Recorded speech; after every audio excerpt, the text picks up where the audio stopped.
Hello there folks, hope you're all doing well. I'm right here near my home actually, and this is another of the many, most of the palms and exotic plants that I have videos of in the area I just happened across while driving or biking, walking, and this one I just came across when I was biking, and I was actually just biking through, it's my bike over there, just biking through the neighborhood again, and I haven't done an update on this one since I first saw it before last winter, so just wanted to do a quick update. And as soon as I turned that corner, I saw that beautiful blue foliage. I was so pleased to see it's still there, still doing well, and man, it's putting on tons of new growth.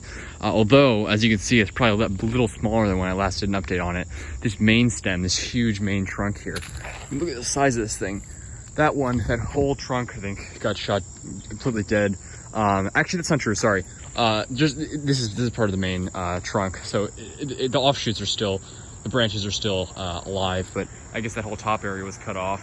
And yeah, I mean, the winter last winter, it wasn't like a deep freeze or anything, but it was not the best winter. It was certainly a worse than average winter. And it got pretty cold here. You know, it was just not a fun winter. Stayed cold for a while, so this one certainly appears to have either took some damage, or a lot of people just inadvertently pollard or like prune their eucalyptus way too heavily here. But aside from that growth there that either died or was taken off, it's put out a ton of new growth here. And yeah, I believe this is at least Eucalyptus cinerea. Looks just like the one I have. Unfortunately, mine died, as you may know. So this one I guess had better luck here, but not the most protected location, right out here by the curb on the street, but really doing well, which is just awesome to see. I'm so pleased to see that. And again, when you rub that against your hand and you smell that, it just smells incredible. The fragrance from the oils in the eucalyptus is just incredible. And Eucalyptus cinerea is certainly a very fragrant species. It smells amazing. See, let me get the shot there. But yeah, doing well, which is just awesome to see. Makes me so happy. Really beautiful specimen here. Montgomery County, Maryland. Zone 7A, 7B. Something like that, yeah. No, I mean, officially it's 7A, but you know, there's so much debate about, you know, is the areas north of Montgomery County, it's sort of 7A, 7B, and then, you know, eventually the whole area will probably be moved to like 7B. So I don't know what to call it anymore, but I just call it 7A, 7B. That's pretty much what it's accepted as. The whole DC area, 7A, 7B. You know, there's probably there could be 6B and there could be 8A microclimates in the DC area.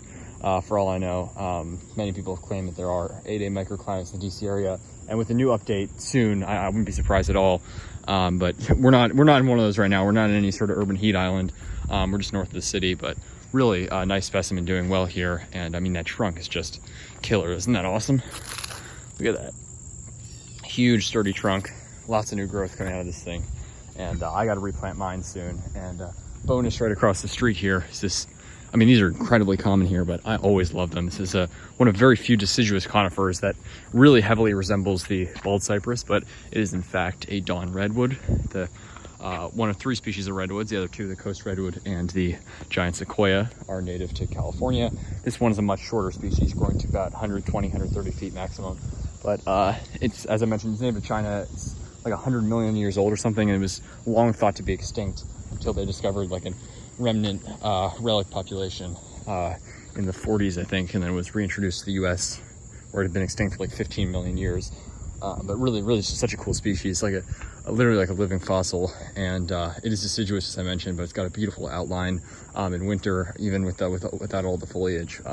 Really cool species. And yeah, Eucalyptus cinerea, just an awesome species with this cool bark, cool peeling bark, really cool. And yeah, you can see when you rub it, the oils come off. It smells amazing. All right, folks, thanks for watching. Like, subscribe for more videos. Stay tuned. Take care and have a good one.